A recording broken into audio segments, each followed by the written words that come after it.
Hello everyone and welcome back to the channel. This is Snigdha Mahapatra, a third year student of KIT School of Law and currently an intern under LexLick. In my recent videos, I have talked in length about various aspects of the Companies Act of 2014 and the company law prevalent in India.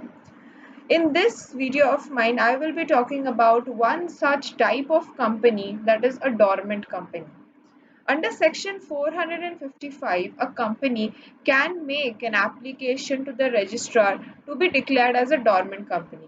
Such an application may be made in the following circumstances. Basically, there are two circumstances under which such an application may be made. First, the company was formed for a future project or for holding an asset or intellectual property and has no significant accounting transaction, or the second may be the company is inactive for the last 2 years, that is, has not been carrying out any business or any operation or has not made any significant accounting transaction during the last two financial years, or has not filed any financial statements and annual returns during the last two financial years.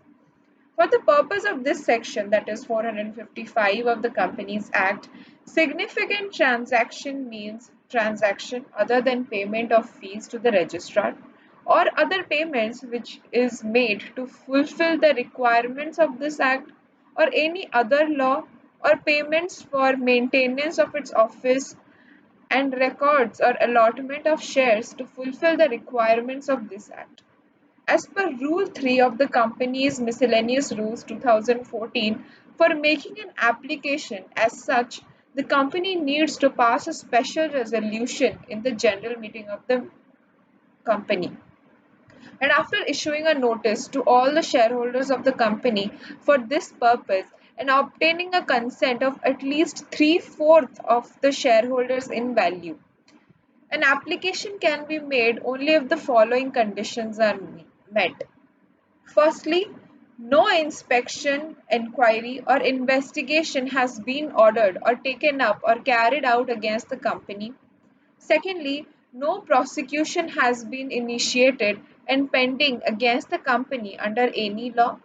Thirdly, the company is neither having any public deposits which are outstanding, nor the company is in default of in payment therefore or interest thereon.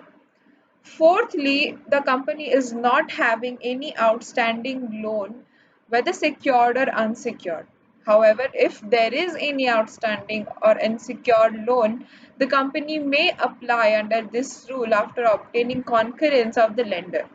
The concurrence shall be enclosed with the application. Fifthly, there is no dispute in the management or ownership of the company. A certificate in this regard shall be enclosed with the application. Sixthly, the company does not have any outstanding statutory taxes, dues or duties, etc., which are payable to the government or any state government or local authorities. Seventhly, the company has not defaulted in the payment of the salary of the workmen or the dues of the employees of the company. And last but not the least, the securities of the company are not listed on any stock exchange within or outside India.